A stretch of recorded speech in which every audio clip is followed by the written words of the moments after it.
You're watching News 3 Now, live at 4, moving forward. Good afternoon, everybody. Thanks for joining us today on this green and gold edition on this Thursday of Live at 4. We're ready. We're working ready. it. Here We're we ready. go. Well, it is NFL Draft Day, and in just a few hours, it'll be time for the first pick. We have team Hanley, Eric Franke, and Packers contributor Jason Wilde are all up in Green Bay. Let's start with Eric and Jason. Hello, happy draft day. Brady and Susan, yeah, it's a little different right now as we bring in Jason Wilde, you're like a celebrity here, man. You got your radio crew here, and look, I mean, they're yelling Wilde as we're walking by, and you're up there with Matt LaFleur in the last hour. You're running a little Q&A for some fans, and they were all gathering along the set here. LaFleur, and now I'm with you. You're now with me. You've taken a significant step down in who you're hanging out with. It is, I will say this, it's crazy. I will admit, as a proud Green Bay resident, I was a little nervous yesterday. Like you and I were talking all this time, and there was nobody walking through here, and now it is just a steady stream of people. So it's really great to, we kept talking about the calm before the storm. The storm is starting to brew now, and we can feel the energy. Yeah, there is energy in the air. There are fans up here on balconies above us. They're coming from all teams, all over the league. This isn't just a typical Green Bay home game. This is everywhere in the NFL, all 32 teams, from Seattle to Miami and all points in between. Jason will rejoin us shortly. We'll have more, and we'll talk a little bit more about the football, maybe a little bit more about his conversation with head coach Matt LaFleur coming up in just a bit. Brady, Susan, back to you. We look forward to that. It is a different atmosphere today. You're so right, Eric. And it's finally here. Draft day is finally here. Can feel the energy all the way out down here. Yes, we can. All the way back home. We'll check in later. Thank you. We will be providing updates on first pick and all things draft right here on News 3 Now. You can receive them directly to your phone with the free Channel 3000 mobile app. Let's get a check on the forecast now for us and for all of you draft goers. Alex Harrington is back today. Welcome back, Alex. Thank you. One thing I didn't wear my green glasses, but I got to color coordinate to the weather. Hey, draft forecast here. Green Bay, showers developing a little bit later tonight. Scattered showers are going to continue on Friday, at least for the first half of the day, but I can promise by Saturday, conditions are going to be a little bit better. Sunny skies will eventually develop. Radar 3000 not really showing anything right now at Lambeau Field, but you see that little green blip east of that Green Bay sign. That's probably nothing hitting the ground. And showers are off to the west of the Mississippi River. We're going to be keeping an eye on those showers tonight. As Future Track shows, they take a while before they try to get in to southern Wisconsin. In fact, it's probably going to be later overnight, as I mentioned before, those showers materialize both for Madison, southern Wisconsin, and areas up towards Lambeau Field. Let's plan the evening here. Madison, southern Wisconsin, temperatures right now around 70 degrees. Gorgeous evening. Those clouds on the increase, those showers will eventually make their way into the picture. We'll use Future Track in a few minutes to show you when will those showers move in, when will they peak, when will they move out on Friday. How nice is that weekend going to be, and the very latest on the potential for some dangerous thunderstorms come Monday. I have those all that information in just a couple moments. Thank you, Alex. One person is in jail after allegedly assaulting multiple people on State Street last night. Madison police say they responded to the area west of Gilman and State Street just before 9 last night. They'd received information about a man allegedly assaulting several people. Police saw a man matching the suspect's description and tried to stop him, but he ran away. After a short chase, officers arrested him and took him to the Dane County Jail. Police are asking anyone with information about these assaults to contact them. The housing crisis in Wisconsin has led to what feels like constant construction of new apartment buildings. But it has also led to some to get creative when it comes to fighting homelessness. Our Maddie Heimsch takes us to a new living space in an old space. Royce Elementary School permanently closed its doors to students in 2011. Now those doors are opening back up, but you won't find classrooms down the halls. It's just surprising to know that there was a classroom in here. Trading desks and chairs for beds and kitchen tables, the Next Steps Family Resilience Center is transforming Royce Elementary into transitional housing for Rock County families. DeMonica Roberts is the program director. The whole point of Next Steps was to provide a space where families can have a space to kind of realign and get back on their feet. So Next Steps is aiming to provide up to 24 months of housing. Well, the Illinois man who carried out a deadly attack at a parade in suburban Chicago nearly 3 years ago will spend the rest of his life behind bars. A judge has sentenced Robert Cremo III to 7 consecutive sentences of life in prison without parole. On July 4th, 2022, he started shooting parade goers in Highland Park. killing 7 people. They were Nicholas Toledo Zaragoza, Jacqueline Sundheim, Irina McCarthy, Kevin McCarthy, Stephen Strauss, and Eduardo Uvaldo, and Catherine Goldstein. After carrying out that attack, the shooter drove to Middleton. FBI agents searched 2 local businesses there. They found the shooter's phone at Jim's Auto Service and searched Dunn's Imports, but didn't recover any evidence. Law enforcement officials say the gunman considered carrying out a second attack in Madison, but ultimately decided against it. Well, next on Live at 4, we'll head back to Green Bay to check in with Eric and Jason. Plus the sights and sounds of the draft, what fans were up to a day ahead of the first pick.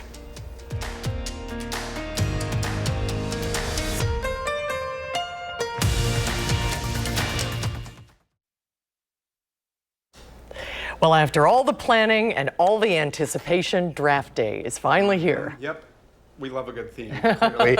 Well, let's go back out to Eric Franke up in Green Bay, taking in the sights and sounds and talking to excited draft goers. Hey, Eric and Jason. Eric, have you ever been to a draft before? I've been meaning to ask you that. Is this your first one? Yeah, in fact, I've never been to a draft before, and Jason and I were talking about this yesterday. You've never been to a draft. You've always here. This is where the stuff's happening if you're covering the Green Bay Packers, right? Yeah, and if you're going to watch later tonight, I will be with Zach in like the media area because we're not covering this as great as that's this is. That's what I get stuck with. Yes, well, you know, the important ones will be covering the actual pick, and that's exactly what we've done for years and years and years. So that's what everybody wants to hear. Hopefully we have good news and the Packers don't trade out of the first round. We have no one to talk about. I always joke Mike Sherman was your dad. Matt LaFleur is your brother. You got a good rapport with him. You had a great conversation with him in front of all these fans a little bit ago. He doesn't have the pressure on him like Goody does, but he's in that room. He knows what he's doing, and he had a great story about how to get ready for this pick tonight. So it was funny because I had mentioned on our telecast last night that I had talked to him last night, but then today we did this event, and he says in front of this whole crowd, "Hey, well, Jason, who do you think we should take?" And I said, the wide receiver from Arizona, Teteroya McMillan. And he's like, "Well, what if he's gone?" I said, "Okay, well, then I'm going to take Shamar Stewart, the defensive end from Texas A&M." And he says, "Okay, what if he's gone?" And there was this pause, and he's like, "Now you know what I deal with and what Goody deals with." Because he said the toughest part of the draft is sitting there waiting your turn, and every guy that you like is getting picked off by other teams. You're going to be facing that guy after you were thinking about, how great would it be to have him on my team. So Teteroya McMillan, I don't think he's going to last till 23. I think he's the best wide receiver in the draft. I think Matt LaFleur agrees with me, but I think that might be a pipe dream for tonight. Yeah, that's a little bit low. I've seen him as high as 7 and 8 in some of these mocks. So always exciting to try to predict who is going to be that one coming off the board for the green and gold. Jason's going to run off and do radio because he's on every media outlet imaginable. So we will check back with you shortly. He'll be back joining us shortly here on News 3. But this has been quite the day that is 10 years in the making for the city of Green Bay. Draft day in Green Bay. It was 2015 that the NFL first took the draft on the road. 2 years ago, the Packers found out they got the draft in 2025, and it has been a whirlwind of work to get this thing set up. We talked about last night how they were working into the late hours to get this all set up in time for thousands of fans to go through the gate to the fan experience today at noon. From Seattle to Miami and all points in between, fans are flocking to Titletown. This is kind of a once-in-a-lifetime deal, right? It is. It's a very special moment. I was able to bring up my nephew and his best friend, Kyle, and just really looking to embrace the day. And you got your draft board ready. Who should the Packers take? I don't know. I think they need a defensive tackle. And since it's not game week, even those from enemy territory are able to bear being in the shadow of the NFL's most famous stadium. It's definitely different than kind of like the Chicago area. It's definitely like a neighborhood with a stadium placed right in between. Super welcoming. Yeah, when we paid for our parking, the person was like, "Oh, here's our card. Call us if you have any questions or any concerns. Like, we'll be here all day." You know? Midwest nice. Here we go, Brownies. Here we go. This Browns bus straight from Cleveland's famous Dog Pound has made road trips all over the country. It's full of all kinds of, shall we say, unique NFL artifacts. You got a functioning urinal over here. Or it doesn't function anymore, right? Or does it? No. It's a beer cooler. It's a beer cooler. Oh, that's nice. I hope you had it sanitized before you. We did very much. Actually, I took a professional to do it because I didn't want the women to freak out on me. But like many of the fans here, they come with an appreciation and respect for Green Bay and its significance in the history of the game of football. I'm excited to go inside Lambeau. Never been. It's iconic. It's the Lombardi Trophy. There's so much history here.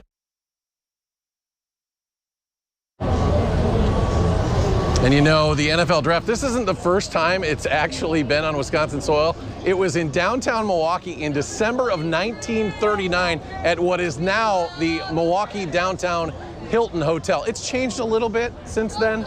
They're expecting about 250,000 fans here this weekend. Now, this is the fanfare out here, but where all the action is really happening is on the draft stage. Thank you, I appreciate that. The draft stage right in there. And that's where we find Andrew Banstra standing by with where those announcements will be made tonight. Andrew? Yeah, Eric, as you can see, the energy is simply palpable here right outside Lambeau Field. About 100 feet in front of me is Lambeau Field itself, but what everybody is excited for is what is right behind me. I'll move just a little bit so you can get a little bit of a preview of what you'll see when you watch the NFL Draft on TV tonight. Hundreds, or I should say thousands and thousands of people, about 250,000 people expected here in Green Bay for the draft over the next 3 days. And as you can see, everything is starting to ramp up. Yesterday, things were a little bit more calm. Not the case today. Everybody from every walk of the country, as Eric mentioned, is here and is excited for this draft, not just to see who the Packers will pick, but for an experience they're calling once in a lifetime. It's right there on that stage behind me where the Tennessee Titans will make the first overall pick tonight at 7 p.m. But there's so many more to go from after that, in addition to fans from every single team here and excited for it. Again, it's right on that stage where all the magic will happen this evening. It's an incredibly exciting place to be, Susan and Brady, and we're happy to be doing this right here in Green Bay. What a special, special event this is going to be. Oh, for sure. A lot of excited people. And I think I saw some folks who wanted to party with Eric Franke out there. And Andrew. And too. Andrew. You guys are popular. Have fun, Andrew. Boy, what an experience to be there. Yeah. Wish we were with you. And let's get a look at our first warn forecast down here in Madison. No green glasses, but that's okay, Alex. That's okay. Remember, I have to color coordinate for the weather. But I do have green glasses and gold ones for Packer games as well. And the forecast for Lambeau Field, same as for Madison. Showers building in overnight tonight. Scattered showers are expected on Friday. And a sunny Saturday, I can promise, both in Lambeau Field and in Madison. Let's take a look and see where those showers are right now. They're off to the west of the Mississippi River, west of Prairie du Chien. And they're going to stay generally off to the west for the next couple hours as we put future track into motion. Showers try to make it into parts of southern Wisconsin.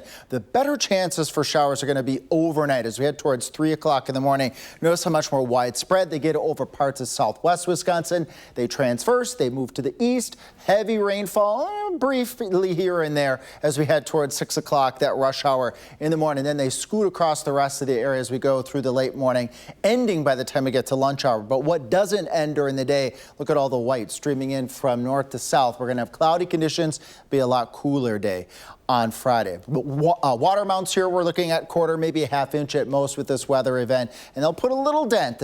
Every bit helps here with our drought monitor. I'll show that a little bit later this evening. You want to tune in tonight at 5. We'll take a peek at the impacts of our rain on our drought. But now all attention, all eyes really need to be on Monday going into Tuesday for southern Wisconsin, potential for dangerous thunderstorms in the area. When you have risks like this, and this is just updating as we speak right now, you see this tan area that's getting into parts of southwest Wisconsin. We are days in advance. Friday, Saturday, Sunday. This is 4 days in advance. And the Storm Prediction Center is already putting outlooks for parts of southern Wisconsin and much of the upper Midwest. This means business. It looks like there could be potentially a severe weather outbreak. Starting off with a little bit of hail Monday morning here in southern Wisconsin. Best chance for severe weather will be Monday evening and overnight. If that cold front exits by the time we get into Tuesday morning, which would be good news, the chance on Tuesday goes down. A little bit later in the 4 o'clock newscast, you want to stick around. I will give you a projection of what those lines or chances of thunderstorms will be as we go from our showery Friday to our best chances of rain here. And that's going to be Monday night, where we have widespread conditions for the potential of severe weather. And I said at 5 drought monitor, well, let's do it right now then. We've seen with the rainfall, the The yellow continuing to eat away. The orange continuing to eat away. We're having improvement with the drought. And while unfortunately we have severe weather threats in the forecast as we go into Monday, the good news is at least the water is helping to alleviate drought conditions. Leave you with this here. Upper 40s to right around 50 tonight. Showers. Can't rule out an isolated thunderstorm, but we're not expecting severe weather tonight. Good chances for rain in the morning tomorrow. That rain scoots out here by the afternoon, but a cool day for southern Wisconsin compared to our 70s.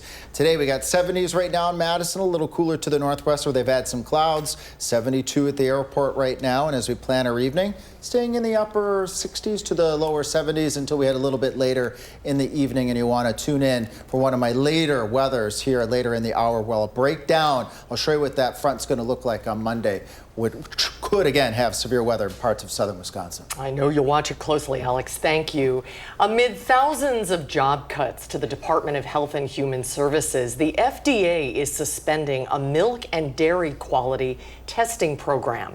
An FDA spokesperson told the Washington Post the proficiency testing program is currently paused, but it is expected to resume. Right now, it's in the process of being transferred to another FDA lab. For the time being, the spokesperson said state and federal labs are continuing to analyze food samples, and the FDA said it is committed to working with states to keep the milk supply safe. A federal judge is significantly curtailing the Trump administration from implementing a policy that threatens to withhold funds from schools that have diversity programs. The judge did not issue a nationwide order blocking the policy, but she halted the administration from enforcing it against any schools that employ members of the National Education Association and receives federal funding. A massive Russian strike on Kyiv killed at least 8 people and injured 70 more last night. It marks the deadliest assault on the Ukrainian capital since last July and comes amid stalled peace talks. While meeting with Norway's Prime Minister today, President Trump said Russia offered a big concession in its proposal to stop the fighting by not taking the whole country of Ukraine, and that the end of the war is his main priority. Very simply, I have no allegiance to anybody. I have allegiance to saving lives, and I want to save a lot of lives. The Trump administration says Vladimir Putin is serious about a deal and that Ukraine's President Volodymyr Zelensky is not. Zelensky has said he won't accept Russia's deal, which includes the proposal that Russia keep Crimea. Today is International Holocaust Remembrance Day. At the nation's capital today, the U.S. Holocaust Museum held its annual Days of Remembrance ceremony. Speakers included survivors who volunteer at the museum in D.C. My name is Joan da Silva. Pictured here relaxing on the rolling hills of Poland are my mother, my 2 aunts, and my grandmother. Only my mother survived the Holocaust. I never had a chance to get to know them, or myself for that matter. This year marks the 80th anniversary of the liberation of Auschwitz concentration camp. Ahead of Pope Francis's funeral this weekend, we're learning more about how he will be laid to rest. The funeral will be held mostly outside at St. Peter's Square. The Vatican has released an image of what the Pope's final resting place will be. It will be inscribed with Franciscus and an image of the cross that he wore both as Archbishop of Buenos Aires and as Pope. Ahead of the funeral, his body is lying in state at St. Peter's Basilica. Here is a live look right there. They are 7 hours ahead of us, but you can see thousands of people are there late into the night to pay their respects. People will be visiting until Saturday when he's laid to rest. Still to come today on Live at 4, it's almost the weekend. And Josh Sprider has 3 things for you and your family to do in the 608.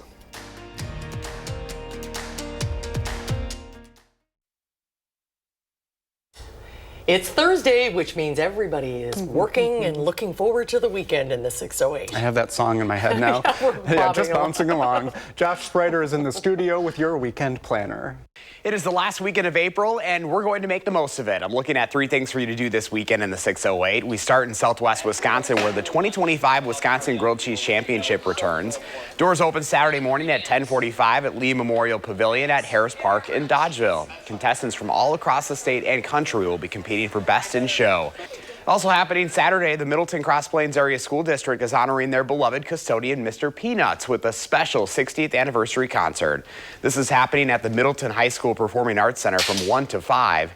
There's a suggested donation of $25 a ticket, with proceeds supporting music programs at Park Elementary and grants from the district's Education Foundation.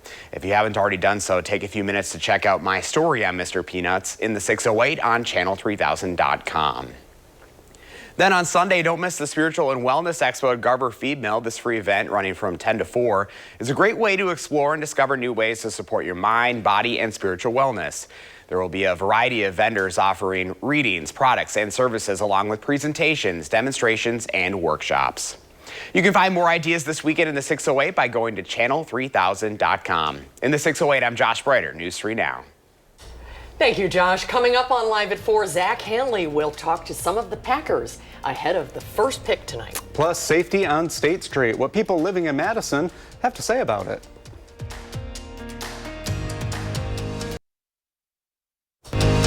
You're watching News 3 Now, live at 4, moving forward. That's where all the action is going to be later tonight on this draft day. Looks like a fun time up there, and we are continuing our team coverage of the NFL draft. Eric Franke joins us live from Green Bay. Looking good out there, Eric? Yeah, you know, the buzz is in the air here. It's fans are excited. It's just nonstop flow of fans that are coming in, and we've talked, given tips to a lot of folks down in Madison who maybe want to come up here. We've seen a lot of them from the Madison area stopping by and saying hello to us. But there are a lot of things going on. Maybe you want to come tomorrow instead and take in some of the events that are coming tomorrow after watching the draft tonight at home. Here are some of the events going on tomorrow. Just like every day of the draft, of course, you can attend the draft pre-party at Stadium View. Now, this is a free event with live music, food, and drinks. There will be a post-party every day of the draft as well. You can also head to the back lot of the Children's Museum of Green Bay for a future season ticket holder tailgate. This family-friendly event encourages you to bring your tailgating supplies and get into the spirit. And finally, tomorrow night, you can attend an unfiltered, uncensored improv show, $15 at Comedy City Theater. You can find a full list of events at NFL.com. There's a ton of stuff going on connected to the draft. There's a Brad Paisley concert at the end of the week. The NFL draft, of course, goes on rounds 2 and 3 tomorrow, the rest of it coming on Saturday. So they're doing a lot of things to get the fans excited. And where it all happens tonight is inside near the draft stage, a short distance from us, and that's where we find our sports director, Zach Hanley. Zach? Hey, Eric, yeah, you can see behind me, that is the draft stage. In just a couple of hours, the Titans will officially be on the clock. And with the draft being in Green Bay, that means there are a ton of Packer legends in town to celebrate this day, this week, actually.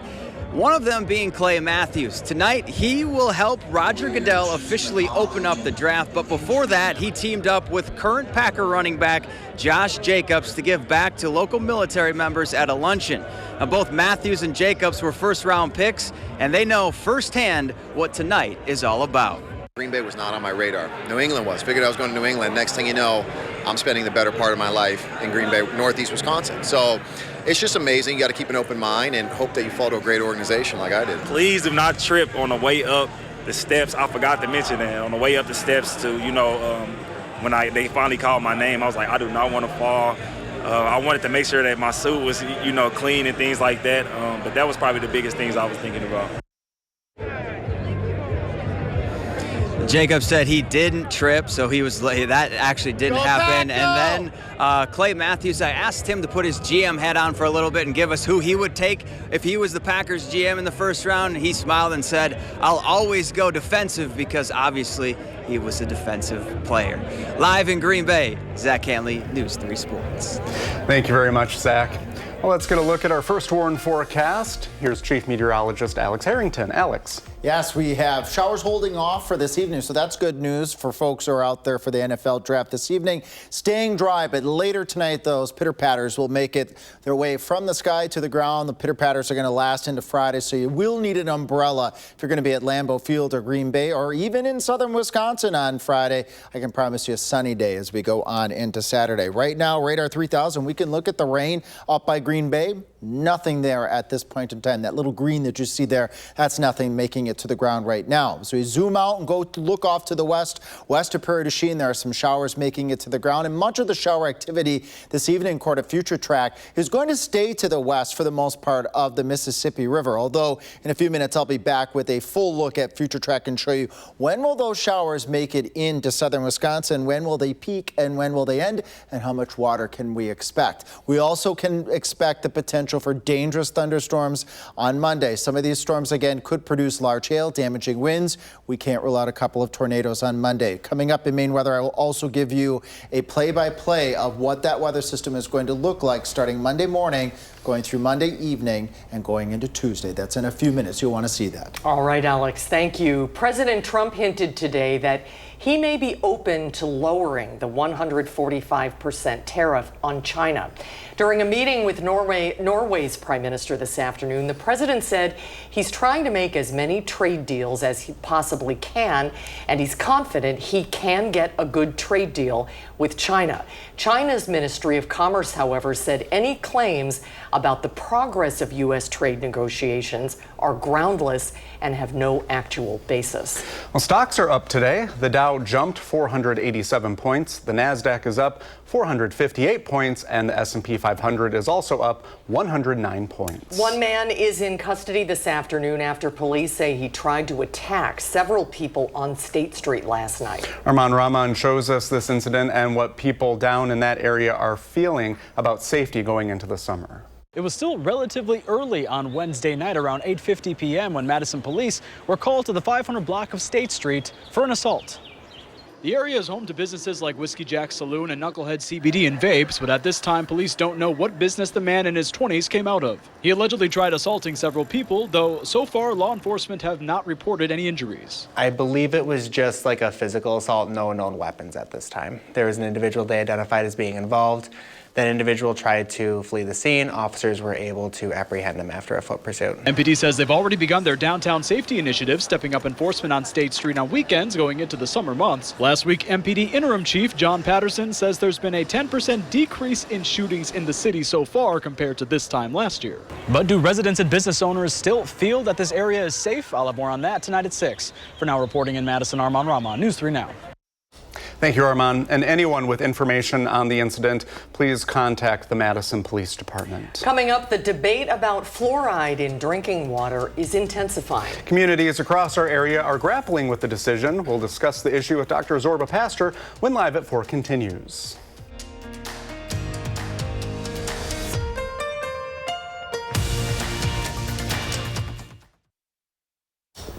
Well, earlier this spring, Utah became the first state in the country to ban the use of fluoride in public water. And Wisconsin does not have a statewide mandate, but DeForest and several other local communities are debating the issue. Dr. Zorba Pastor is here with this discussion. Hello. Good. Hi, Zorba, good to see you. Yeah. So let's look at the history. The history started in 1905 when an East Coast dentist decided to go to Colorado Springs and noticed that the people there had brown teeth, but they had no cavities. And then over a period of the next 30 years, they discovered there was fluoride in the water, that fluoride helped teeth, that too much fluoride wasn't good in the water.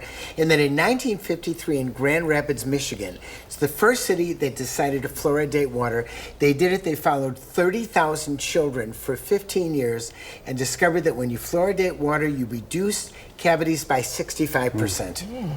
And basically over that time, that's why we fluoridate water.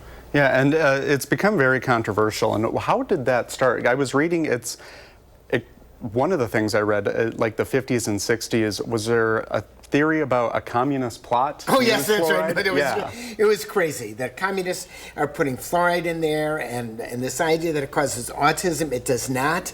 That it causes a drop in IQ, it does not. Not at all. But the question is, do we need it? Now, in European countries, they don't fluoridate the water.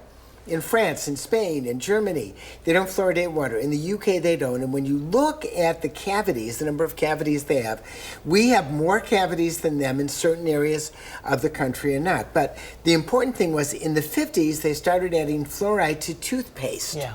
So when I was a kid, Crest toothpaste was the first toothpaste. And their commercial was, "Hey, Mom, no more cavities." That was like the slogan. So what's happening is that we are also getting fluoride through toothpaste, through our dental office, and the question is, do we still need it? So in the communities where they've dropped fluoride, there may be an increase in cavities, and I think fluoride is still good to keep in the water. So that's your, I was just going to ask you what your medical opinion is. I think from a public health point of view, it's important to keep fluoride in water. On the other hand, our children were on well water, so we didn't have fluoride in our water in our house. So we made sure they brushed their teeth twice a day with fluoride. And kids, when you spit out the toothpaste, you still swallow some. So they were getting fluoride that way. But I think it's important to keep fluoride in there. I absolutely do. Yeah. And part of the discussion is some people do not like having their individual rights, how they feel taken away. Of course. And who wants to wear seatbelts? Who wants to have a driver's license? Who wants to do all the things that we have to do as society to keep us healthy? The common good. And the reality is, that's it. There's a certain amount of things that that we do that keep us. But yes, that's the idea behind that. But fluoride is still going to reduce cavities, and that's so important in children. One of the reasons we still have cavities is we eat too many sugary foods, especially at night. We don't brush our teeth twice a day, and we don't floss as adults. So those are the other things that are important. It's the reduction of tooth decay. But isn't there concern beyond just cavities? Doesn't the research show people are concerned about other things? Well, people are concerned, and there's no scientific proof that it drops IQ and it causes autism. And there is no scientific proof of this. Just because famous, rich, handsome, beautiful people say it's true doesn't always mean it's true. What? Well, and another thing that I've read, people who are proponents of this say that it is preventative health care, especially for lower income families. Dentistry is expensive. Right. And the other thing about in Europe, dentistry is free. So one of the reasons that they have better teeth in Europe is because they have free dentists, and we don't have that in our healthcare. So fluoridate the water, it's better for us. Very good. Thanks for being on with us. Good to see you, Zorba. Thank you. Coming up on Live at 4, Alex looks ahead to the alert days early next week. And later, a lucky dog gets to do his job at the NFL draft.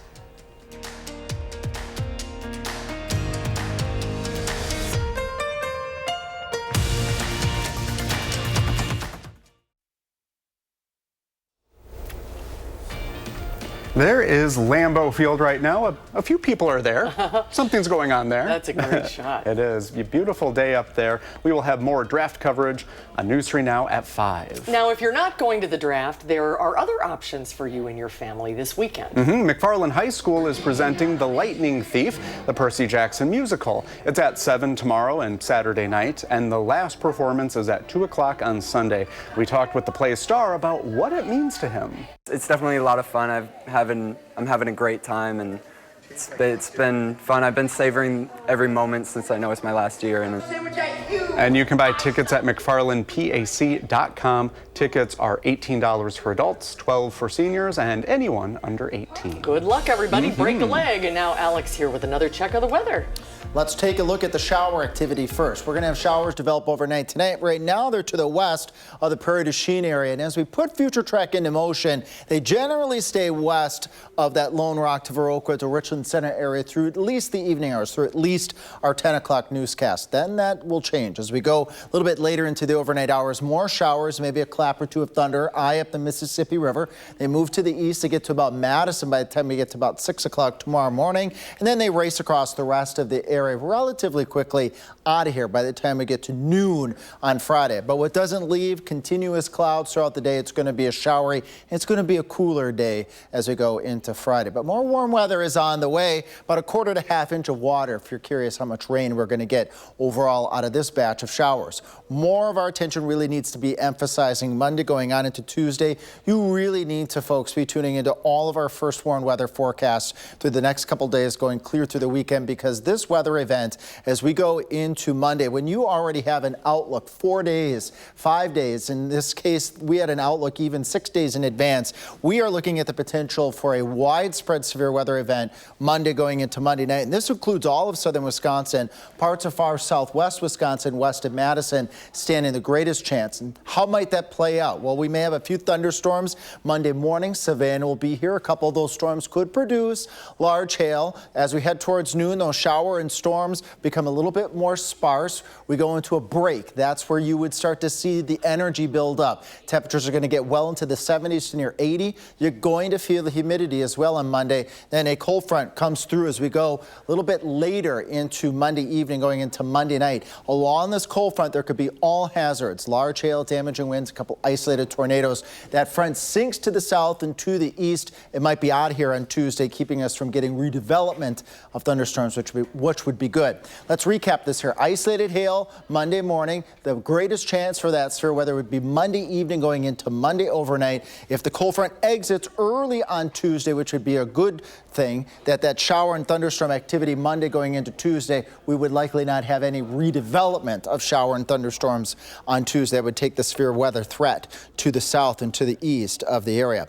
Recapping tonight, a few showers, temperatures in the upper 40s to right around 50. Can't rule out an isolated thunderstorm or two. Not expecting severe weather tonight. Showers likely in the morning hours. Temperatures low to mid 50s on Friday. So cooler day on Friday than what we've been experiencing. But enjoy this evening. The clouds will be on the increase. Temperatures mild. Winds fairly on the light side this evening. I think you're going to enjoy this before those showers increase again on Friday. With all attention, again, you're going to want to tune into every newscast each day as we head out through the weekend, out ahead of that potential for widespread severe thunderstorms in and or close to the WISC viewing area early next week. We'll be right back.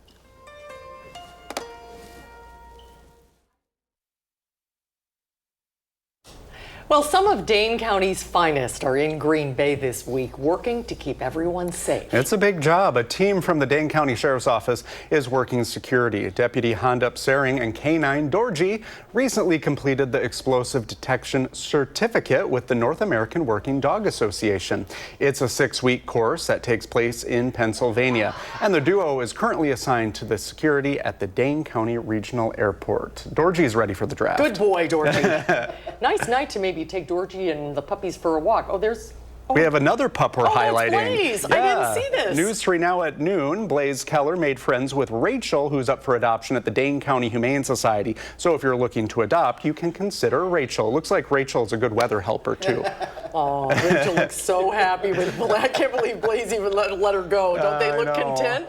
The Frenchies need a little friend, maybe. Yeah. Nice night to take the puppies for a walk. Yeah, indeed. It is going to be a nice night tonight, and then showers after midnight. So enjoy this nice dry time. Temperatures will slowly fall through the 60s this evening. Then we turn our attention to those showers overnight, but all attention really needs to be on our forecast through the weekend. Alert day conditions looking likely Monday night going into Tuesday. Could be looking at some rough weather in southern Wisconsin. Yeah, never a good sign. No. They warn you this far in advance. All right, thank you, Alex. We'll be right back.